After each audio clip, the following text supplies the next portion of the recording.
Social justice activist Reverend Jesse Jackson believes that humanity must learn to get along with each other. He was speaking at the opening of his Rainbow Push Coalition International Convention in Chicago.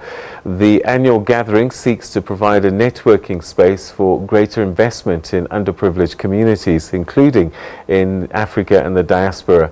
In the off-the-cuff remarks, he took aim at the policies of President Donald Trump, particularly his America First agenda that has alarmed countries around the world, seeking closer economic cooperation between the nations. Reverend Jesse Jackson.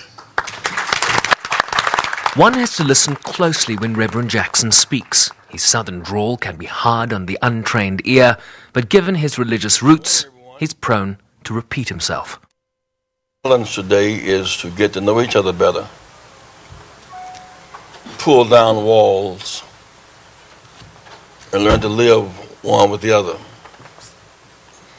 Our languages may be different, but our message is the same. He lamented the shift in ideology of the new United States administration that has sought to renegotiate trade deals, looking more inwardly, causing uncertainty in the project of globalization and closer cooperation. Our nation leadership is focused on nationalism. In the real world, nationalism will not prevail. It's too narrowly conceived. I do think that globalism, unfinished, will drive the fear of nationalism. So globalism is driven by inclusion and hope. Nationalism is driven by exclusion and fear. Hear me say, globalism is driven by inclusion and hope. Nationalism is driven by localism and fear.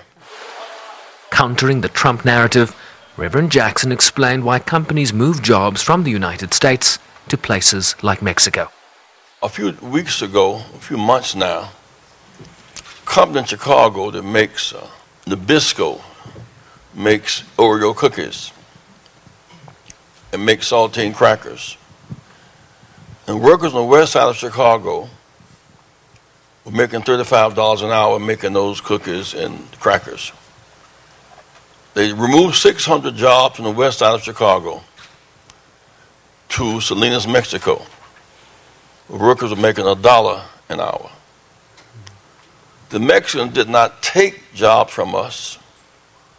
We took jobs to them to exploit cheap labor. And so it's easy to convince someone if it hadn't been with them Mexicans, we would have our jobs. In fact, if it were not for cheap labor, undermining livable wages, poverty undercuts wages.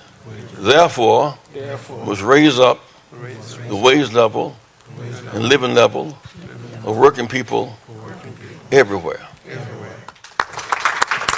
The annual convention ends on Saturday. Sherwin Bryceby's SABC News, Chicago.